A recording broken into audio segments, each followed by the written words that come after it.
lone daily bilingual paper, Cameroon Tribune, within the week, took keen interest on how flexible the new process of obtaining ID cards within 48 hours has been unfolding this far. The Post newspaper within the week announced to its readers on the start of works on the Cameroon-Chad electricity interconnections after 5.4 billion indemnity payment of victims of the concerned areas. However, Exclusive Africa didn't fail to feed her readers of the failed foiled military coup in Burkina Faso, which sent shocking waves in the country. According to the paper, authorities in Burkina Faso announced a planned military coup by a group of officials in collaboration with terrorist elements and external accomplices operating from Abidjan, Côte d'Ivoire. The Guardian Post Daily within the week stormed the stands again with another mind-blowing headlines on G27 plus politicians vomited by SDF who are today wallowing in political limbo with a display of their pictures questions their political fate. The Horizon newspaper took interest on the revival of the CDC banana sector since 2018 when the peaceful protests got transformed into an armed conflict in the southwest region. Barrister Agbobala meeting with a South African politician on ending the Anglophone crisis was as well reported by the paper. Municipal Update Daily took interest on the move by elites of Ekombe, Bonji, who organized a special prayer session to clean their land from separatist atrocities. A special thank you rally to President Paul Biya by the youth was reported by the paper, not leaving out the laying of the foundation stone by the director of the Douala Port Authority, Cyrus Ngo, to construct a new building of container terminal head office. The media newspaper capitalized its weekend edition on the Vatican, questioning if an African could emerge as Pope of the Catholic Church, 10 things to happen after the death of Pope, and how Minister Paul Atanganji represented Paul Biya at the funeral of Pope Francis, who was laid to rest Saturday, April 26 at Vatican. We wrap up our press review with the Post newspaper, which reported on the land saga surrounding a Wanda village in Boya, blaming the governor of the Southwest, registrar, and many others implicated in the issue to have planted security officers in the area and presented land certificate of the area with a new name as Lower Ewonda, which has never existed. That's how we saw the week through the lens of Home TV this week. We shall be back next week for what the papers will. Very important there, and of course many thanks to you, Yvette Lafon, for feeding our readers, our viewers all over the world about those stories that are caught animated the print media within the week. Now, let me begin with you, Mr. Asanga Sivanus. What of the story caught your attention within the week? It was a very busy week in Cameroon and Africa. Actually, there are so many things that has happened, and I will begin with the sad moment of the Pope that just passed away, and that was laid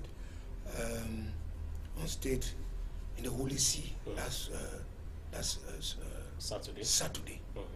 You know, the Holy Pope was somebody that loved peace, was somebody that wanted to unite the churches, because, you know, together we are strong, and if we separate ourselves, we will not actually get the fullness of God in us.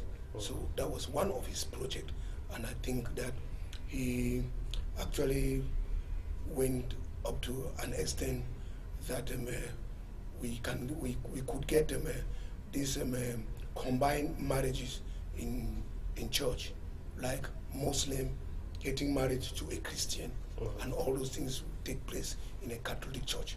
So those are some of his achievements, seeing to it that they do things very clear for Cameroonians to live in peace. All right, we shall get there certainly. Dennis, which story caught your attention? What are the stories that caught your attention within the week? Looking at the press review. Yes, as per the question that you have just asked concerning some of the stories that caught my attention within the week, I will first talk of the newly constructed National Assembly that was inaugurated yesterday. Yes, which was named which was named using the name of our president. Now, also the story that also caught my attention was this issue of theft. That is people that have that unifying figure when it came to this issue of Nozo, Northwest and Southwest, as far as the Anglophone crisis is concerned. Always, he has always been there clamoring for a quick dialogue to be heard between those in charge. So I think that for the fact that he has gone,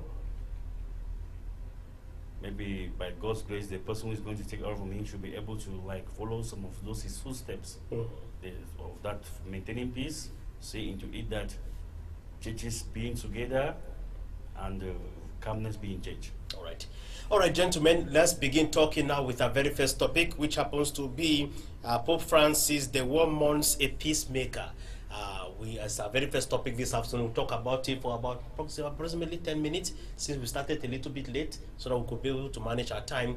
Let me begin with you, Mr. Asanga. To you, was Pope Francis truly a peacemaker? Actually, at least watching him from a distance, since we're not close to him to see his daily activity, at least watching him from a distance on how he was able to manage the universal church, was he truly a peacemaker? Pope Francis was actually a peacemaker. When you look at him from a distance, as you just said, you see the way he was. Prayerful life. His movement and other activities, as far as the church is concerned, was so positive that other countries were clamoring for him to visit their country, maybe for a prayer session, maybe for a spiritual crusade. And he was so lovely that other countries invited him for a visit, because since he was so prayerful, and he's the Papa of the sea, with holiness, anyway that his step, his leg, that place will not remain the same. So he was actually a peaceful, loving Pope. And he's looking at his outings that he made as far as the Anglophone crisis is concerned in Cameroon, as far as the Gaza crisis is concerned, the war in Ukraine and Russia, where one is tempted to say he was truly involved, like a leader that he was, preaching the virtues of peace in our society today. Dennis. Yes, as concerned the Pope, this question is whether he was really that man of peace that we knew or not. Yes, to an extent, he played the role of being a leader, as just earlier mentioned by you, in relation to the Northwest region crisis, the Gaza incident, the war in Ukraine. With that, he stood up to show the example. From in some Western worlds, we've seen that happening. Seeing a woman getting married, a woman see people are there jubilating and happy as they are carrying out their celebration. So the Pope, to an extent, he was good with some of his voices, some of his voices when it came to messages that he would like send out. But on the other hand, I see him as being fictitious, dubious, playing around dubious activities as far as a Christian life is concerned. Even though some Africans even clamored that since if at all homosexuality or lesbianism should be accepted by the Roman Catholic Church, then polygamy should be accepted, because we Africans, our cultural identity is polygamy and not Christianity. So, Mr. Sanga, something to chip in again. Yes. Looking at the response that some bishops and even men of God has responded to the Pope's outing of certain issues. Yeah, the thing is that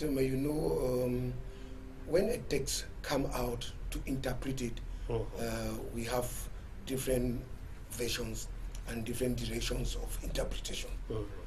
What actually transpired that I know vividly is that the Pope asked maybe priests and other religious maybe to bless human being. You understand? Yeah. To bless human being. Either you are getting your order, either you are married to a man, a woman, not blessing them to get married. Yeah. But if a human being come to you as as a sinner and recognize that he has sinned and actually become short of the glory of God. You as a priest, as a bishop, you need to maybe to pray for that person and bless that person, no matter, because you don't even know if he's homosexual or this. So when that text come out, maybe Christians or other denominations thought that actually it is saying that men should get married. Get married to men. And then secondly, you should know that nowhere on earth that a man can get married to a man and feel that he is a human being normally, because it is natural that God made a man and a woman for a purpose. And when a man is going with a man, it doesn't tie with the purpose. Maybe sometimes we need to question those people who are involved in such. Now, how does it feel like you getting married to a man? They are the ones who can tell us. And that's why it is important that people learn to eradicate such in a society. The Cameroon government does not want to even hear that there is some issue of homosexuality. It may be true that we have some few cases who are doing it secretly, but the law of this country does not accept homosexuality or lesbianism. Yeah, as you know, like seriously, we does not permit that. Even in Nozo, there is no there is no place, even cultural or even cultural. There is no place that they will accept a man and a man.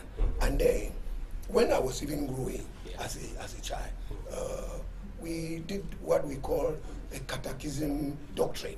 That we were told that a man can only get married to a woman, and a woman can get married to a man. And there are other subsequent things that we were told because of recreation.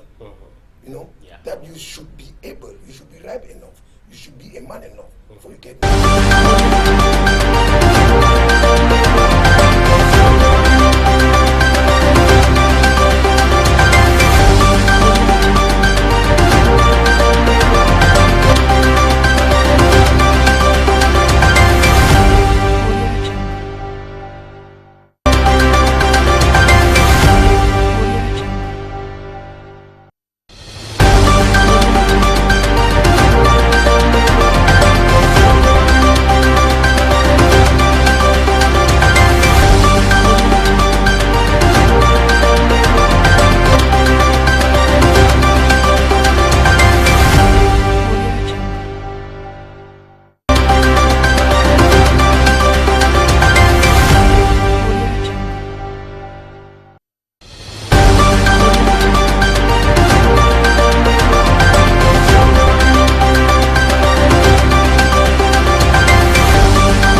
Welcome back, ladies and gentlemen. Just to remind you all that we are streaming live on our Facebook page, Home TV, and of course on our YouTube channel, Home TV Cameroon.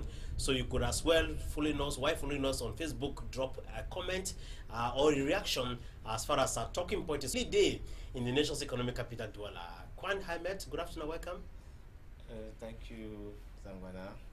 I'm happy to be here today, and I'm happy to share with you on a panel, on a table like this, on important issues relating to our state. And in fact, every day I'm happy to visit there. Thank you. It's better to be late than never, right? Yeah, because there's one thing I've realized with Douala is that whenever there's rain, everybody's going somewhere when the rain stops, so you don't know where they're going to, and there's always choked up. So that's where I got caught into the rain and the traffic. All right, we are not going back to the first topic because it was all about looking at the Pope who was buried yesterday in the Holy See in Vatican. You are coming at a point where we are just introducing our second topic of discussion, which happens to do with the situation of teachers in Cameroon. What's sustainable solution to ensure that teachers do not cry every year? Teachers in Cameroon continue to cry, whether we like it or not. Some do say, particularly those in the private sector, are wallowing in abject poverty. Well, for the fact that I'm a teacher, in the private sector, and for that reason, I'm a veteran in the domain. A number of years I've taught already. Now, when it comes to problem that concerns teachers, they have a lot of problems. Okay. Yes, and you discover one. Let me just say, I will start with some of them. Some of the problems are these: as recognized in Cameroon, they have subventions. Government gives them subventions, and those subventions are like to ease some of these proprietors and the proprietors to be able to handle the issue of teachers. Now, you discover that some of those subventions are being given to institutions that were recognized by the Cameroon government, but that they don't even follow the law. Yes, that is being prescribed for them to treat their teachers the way they're supposed to treat. And if this type of things are happening the way they're happening, it's simply because most of these proprietors, they give what they know they're supposed to give to where they're supposed to give. That's doing whatsoever. The teacher, you cry alone, you cry and you see the man. There's no way that you might like carry out the problem you want, complain. Now, for instance, you discover that in the city of Douala, you have a family, you have other things to carry out. Your family is looking upon you for maybe some financial deals. When it's the end of the month, you see French call, you see your phone ringing. You don't even know that maybe a thing like that, maybe your salary is 50,000 francs or 60, 70. Now, because in some institutions, people don't want to pay you, they look at where you live, the distance, they look at your credit communication. Yeah. Yes, they look at some certain type of things. Maybe research. Yes, all the type of things. Doing research, you know, teach all the type of things. In other institutions, some other institutions that I know, they give those type of advantages to teachers. Now, for others, they don't care. When you come say, I'm doing like this, they say, I don't care whether you take it or not. Now, for the fact that in Cameroon, looking for a job, for having a job in Cameroon is very difficult. At times, one will be forced to like do what he didn't like deem necessary to do, just because he want to survive. Okay. Yes, just because he want to survive. Now, another problem is this one. You go to some schools, you are recruited there as a teacher, but you end up at the end of the day, you discover that you are not just a teacher.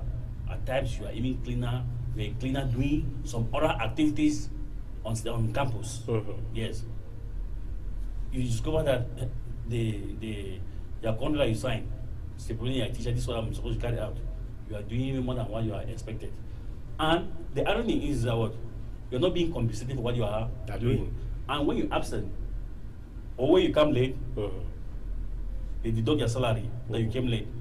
They're doing that while they are forgetting that there are some extra days that people do come to school, you do carry out maybe at times. So you see, so whensoever you discover them, they deduct. Whensoever you favor them, they behave as if maybe you didn't do anything. They pretend as if they didn't see anything. Yes, they didn't as if correct. I will talk. I'm a delegate of personnel in my institution. Okay, that's yes. good. Before school resumption in our group, it was anything that teachers should not go to school. Now, you know, all these fingers are not the same. Yeah. Yes, all these things are not the same.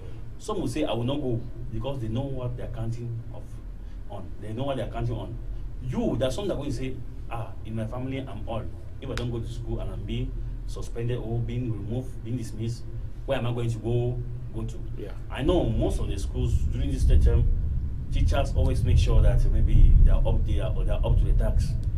You know, their children are not, maybe the manner in which they are performing, it's not like what is something good for us to see. Maybe parents are pretending no, their proprietor no, maybe some of their colleagues.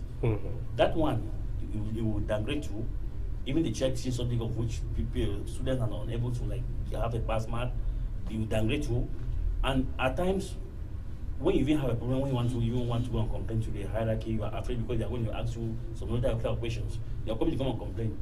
What makes you to even come and complain of which the class that you are handling, you are even unable to like show up like a master of that class, or maybe the subject you are teaching, you're not like showing up like somebody who really studied the subject. Because normally, in a topic like division and specialization, they're going to always tell you that normally, if you are specialized in something, it don't mean you should be a master of that something. Exactly. Because the more you teach, the more you gain more experience. To an extent, maybe even become monotonous because normally something that you deal with it every day, all type of things.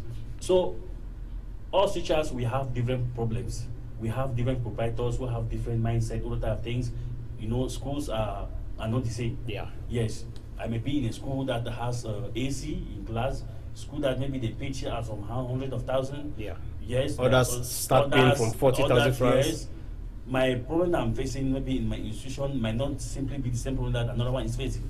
But when it comes to salaries, that's the problem that is that is the problem that most of teachers have when it comes to salaries. Yes, but other problems now that they differs. No salary, no regular salary being paid to teachers.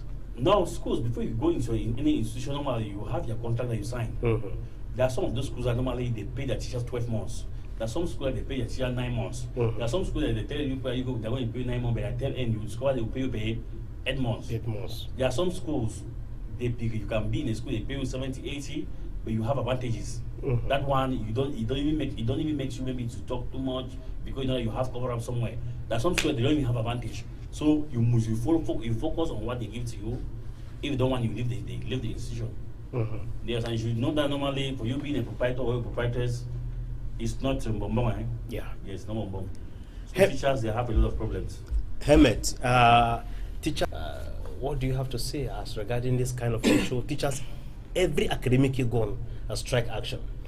They announced a strike action, and it was supposed to start on the 21st of this April, but some schools accepted, others did not. Those who suffer more are particularly those in the private sector. Those in public service, they have no much problem because after all, they have been paid 12 months on a year.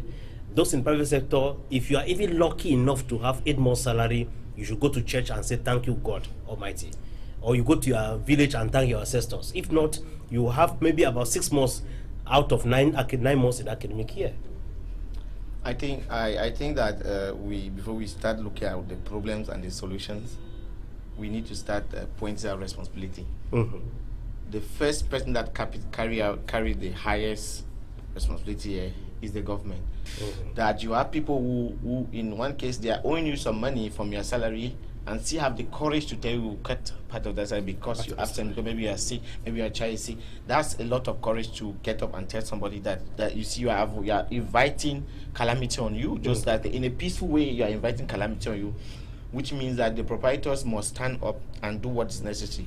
When fundings are put at their disposal, those fundings are not put for them to enrich themselves. Those fundings are put to catch up those other 2 months that they are not able to pay, maybe from the huge school fees they are collecting from parents.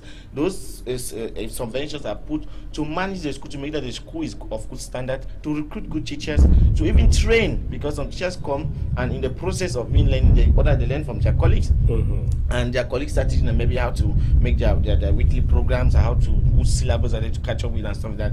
So that's also a problem.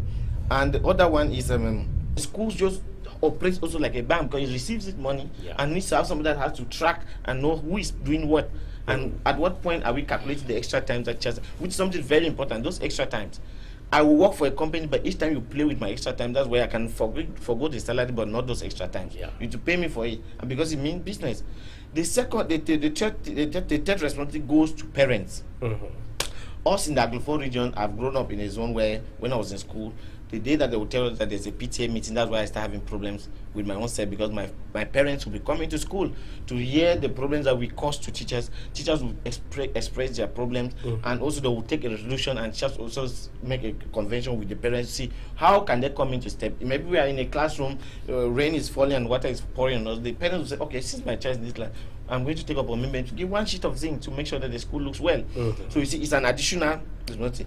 But where we are here in Douala, the day you open your mouth to a proprietor and tell him that why you're not calling for a PTA meeting, you become the worst enemy of that, because he doesn't even know what's the need for that engagement of engaging parents into the running of the school, because that's and that place, because those teachers are those parents, when they engage themselves and when the proprietors engage them into the run of the school, it also fixes also the bottom line to address some of the teachers in terms of maybe we're having this teacher, he's having this amount, but we wish to. In those aspects, that's where they also step in to say, okay, we are going to contribute. This is the awareness of our children, and they want to be very sure that the accuracy of whatever the child is transferring to our children is correct. Because a teacher that is hungry will definitely set everything in terms of test or examination, and just the fact that he's not being paid well, he's not only setting with his mind intact, but he's setting just for the fact he's thinking all the problems, and we said, and even the way he marks the exams, you are not really sure that if the child passing, is it really accurate? Is it credible that the child, this is not the child, I mean, is it what the child really learned? So all these things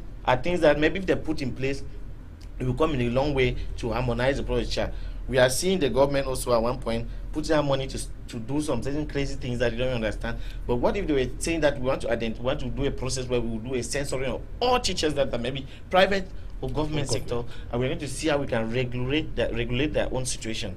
So the Minister of Education also needs to step in. She has a responsibility because she's the representative of the government. She has not only to find teachers on finding them one thing, but also have to say we are also getting a problem. This is the solution we are bringing. Not only taking the microphone to say teachers are this, teachers are that. No, teachers are facing a lot violence from children, other things that you cannot imagine. So imagine that if the sector is well regularized, with all these propositions that everybody stepping, but all these people come in as stakeholders to make sure that teachers feel okay in good sounded mind when they come to class, and you appreciate the kind of knowledge that transferring to your children. Because if we don't step into to work together, we cannot leave the work, because we see some children, they leave from the house and go to school and come back something else. Because they are busy looking for money, while their children are not being brought up very well. They have their own part to play. And that's why, as a teacher, to parade the corridors of Cameroon, that I'm proud to say I'm a teacher. Actually, it is a regrettable situation with teachers. Teachers now in Cameroon have been taken as outcasts. Beggars, outcasts. It's like there are those children running at the wrong point, looking for something to eat. That is how they have reduced teachers to. And those are good days, as you said. When you see a teacher, you know that it's a teacher. From his dressing, from his movement, the cleanliness and so on, you know that it's a white collar job. But the government of Cameroon has reduced teachers to zero. One, I cannot imagine how teachers they will educate themselves just like other Cameroonians. They will write a concours to get into ENS, come out, and they will not have salaries. Meanwhile, other calls like Enam, Emia, you are in the school as you are in the school and you are being paid. So what is the difference between a teacher and somebody that is in Enam or Emia? So I don't know what is really wrong with the Minister of Basic Education, the Minister of Secondary Education, to regularize this situation so that teachers come up like other form of work. Because you can see our teachers from the private sectors are crying because of very low salary, and the way government have put it, the government have put it in such a way that you take it or you leave it. No salary regulation, nothing. No increment. No increment, nothing. No prim, nothing.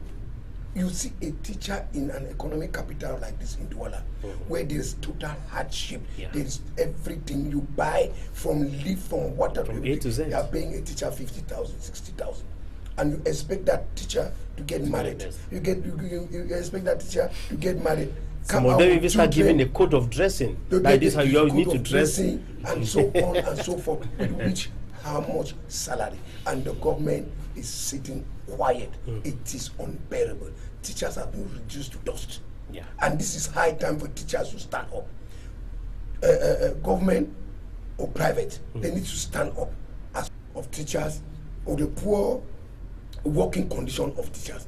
That is why you see most of the teachers are living out of this country. They are living out of the country because of what? Because of poor condition of work, no salary. Can you imagine somebody living in NAM with his full salary? Somebody living ENS, either Bambili or Yaoundé. You will work for years before. About you, 2, 3, 4, 5 years. Before you start having a quarter of your salary. You'll be living with a quarter of your salary for some years. And then something will come to say arrears. And that arrears will not even be paid at that moment. That arrears is coming, you think that it is money that the government is giving you. They have been living on borrowing. How can you think that maybe you'll be paid 100,000 and they start paying you 25,000 with regulations, and call the stakeholders to sit with even with trade with their trade union. But that's correct. And come out. Correct is asking for a national education forum, so that everyone can be able to share a constructive idea on how to change our education system, because the standard has dropped drastically. We are just having certificates, and doing the certificate is something else. You have a degree, you have a let's say advanced level, you scored 5 papers, 5 A's, and writing an application letter is a problem.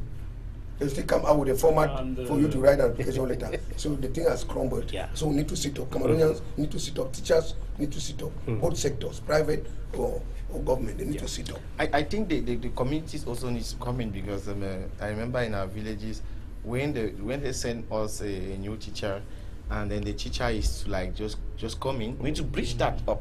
Okay. We need to bridge that up, break it down, and let it be something independent. Because once you are independent, you have that self-consciousness that you owe people and have to pay them. Or you engage people, they need to work for you. Some proprietors or proprietresses are very intelligent. Those who are civil servants, once because they know that they are civil servants, they don't open it, they don't create a school and put in their names. They put it in a family relation, and then they say, okay, go ahead, manage a school, your name is there, just continue while I'm in the background pushing forward for everything to happen. No proprietor or proprietors has come up publicly and tell the public that this is the amount that we receive as subvention from the state. Wow. Till no one is willing to tell the public, even the media. So everyone is still on speculation. We don't know how much is being given to schools, be it primary, secondary, or higher institution as subventions.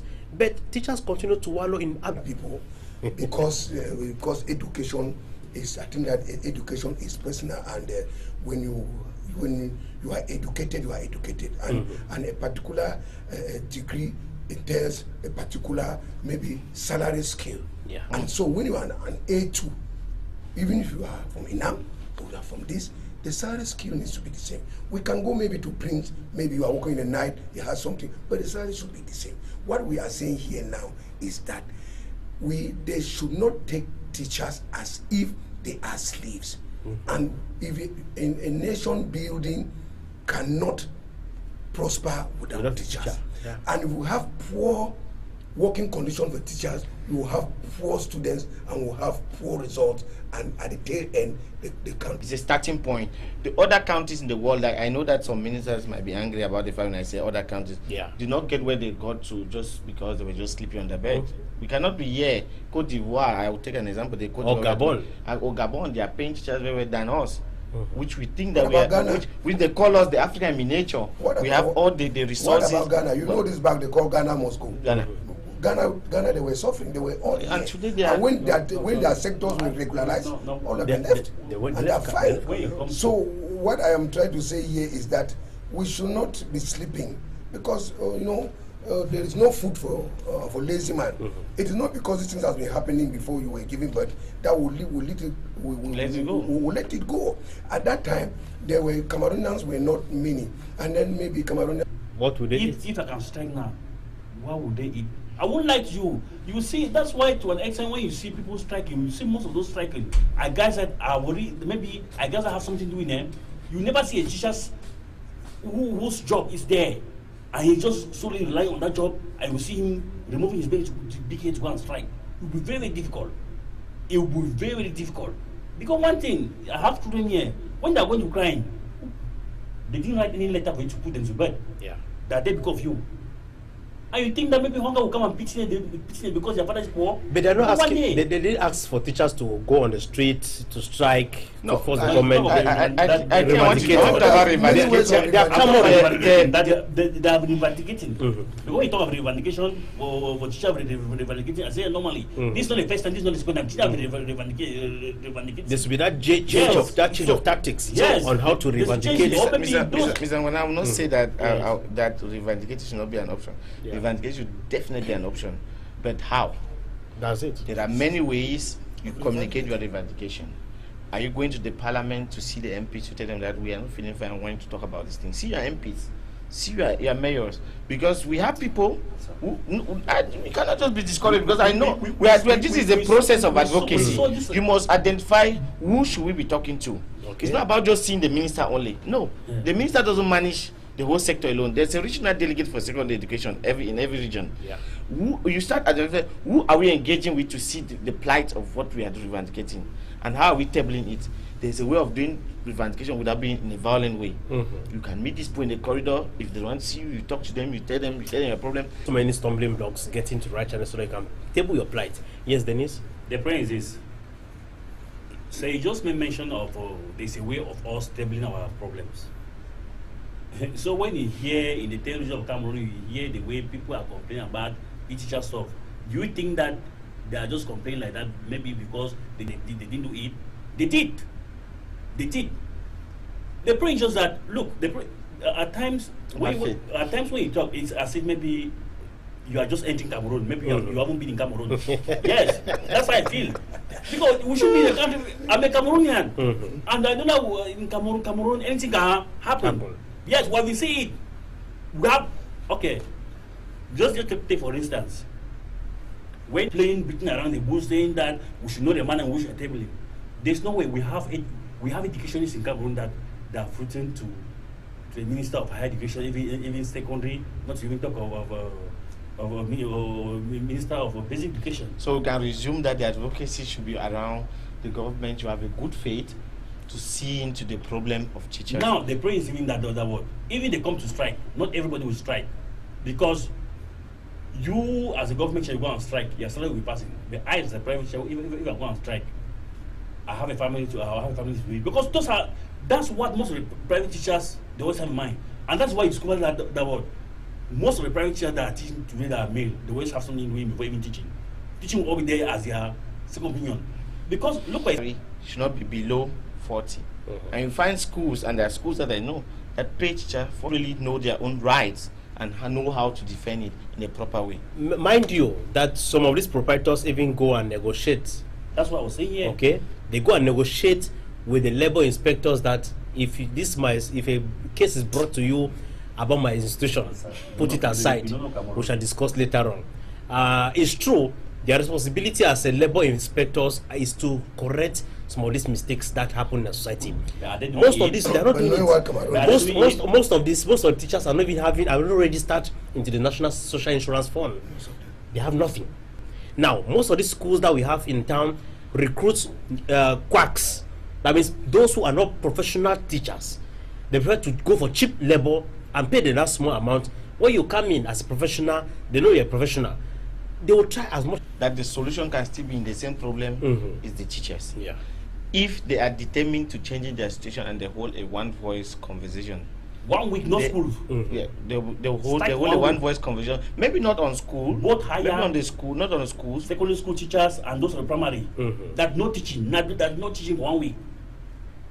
You see things that all the teachers, both primary, secondary and higher, that no teaching. But some of them too do fear of losing their jobs. But that's what those of them in the private sector. I say if they want to really strike now, that this strike, both the government teachers and those private, that strike, yes, let's strike for 2 weeks, 1 week, no teaching. You will see. And you should know that normally schools, it helps most of those parents because when most of those students come to school like that, those parents they are at ease that is when they come back.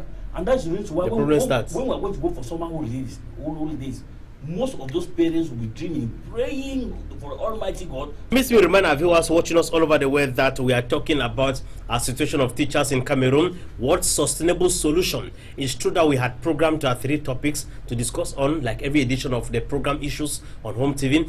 But specifically today, because we started a little bit late, we are just going to manage 2 topics. The situation of teachers in Cameroon is actually a big problem that can leave no one indifferent. And we have this message coming in from Bridget, who is watching us here in Douala. She says that teachers face a lot of challenges.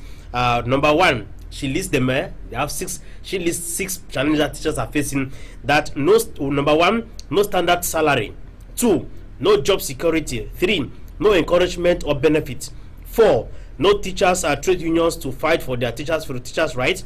5, poor working conditions for teachers. And 6, no provision of teaching learning materials for teachers. Is that what you do face as well? all what she have listed there is it's even small. She's correct. All right. Even that 6 is even small. Okay. Because in some institutions, you look for your own textbooks here. Yeah. You look of what you are supposed to do. Yes.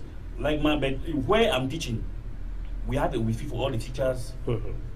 Before the resume of school, they ask you to bring in your text, your teaching material you like wish to use in the run of the school year, because they won't want that maybe when school is running to an end, maybe when school is ongoing, you can't be giving silly type of silly complaints. But some other institution, you are being forced to do your decision yourself. They don't even care about that. The problem is that what they want you to see you deliver the good, of which they don't even want to care to see how comes about, how far have you gone to like be able to bring up the children of what you are doing. Yes. So what she has said there, she's saying what is she's on point. She's very on point. Yes, there's no argument about that. She's on point. Yes. All right. Since she's on point, ladies and gentlemen, what can be done?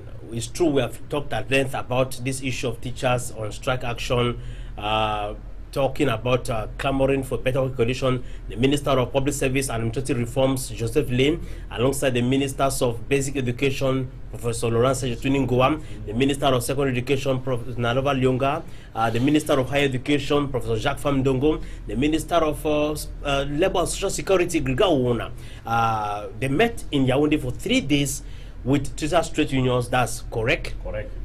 We had equally CNES of Higher Education and the other trade union of teachers, and still yet no concrete resolution has been attained. It's true that some have been attained, but others, those that which they are clamoring for, particularly, is the education system of Cameroon. That's having a national education forum for these actors to sit down together and discuss how to better our education system.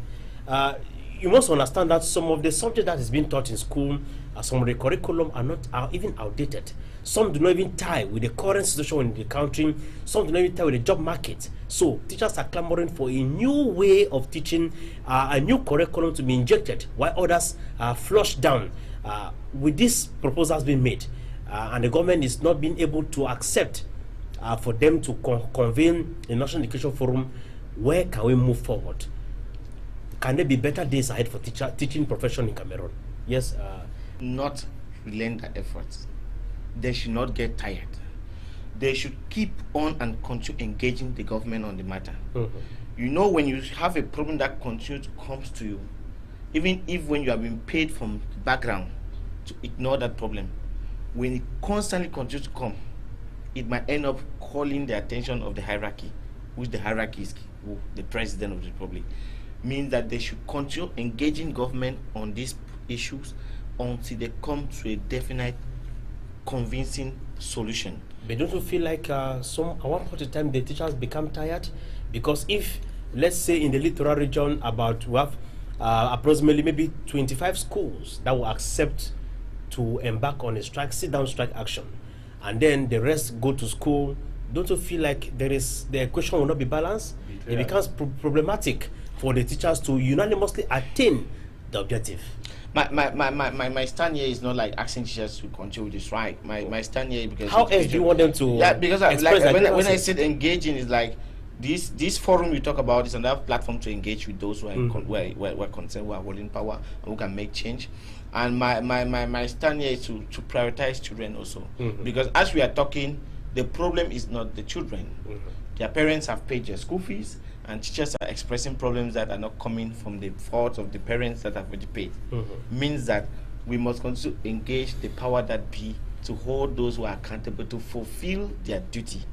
Because as I said, there are problems that when the problem comes in front of you so oftenly, at one point in time you will tell yourself that this is my face that's in front, and they are seeing, everybody will be able to point out that it is this minister that's the problem, and that is where accountability starts, and they start holding people for accountability. Understand? So whatever the proprietors are doing with the labor office, with the Minister of Secondary Education, or wherever they are taking the submission and embezzling it, a time will come for accountability, and the teachers must not get tired.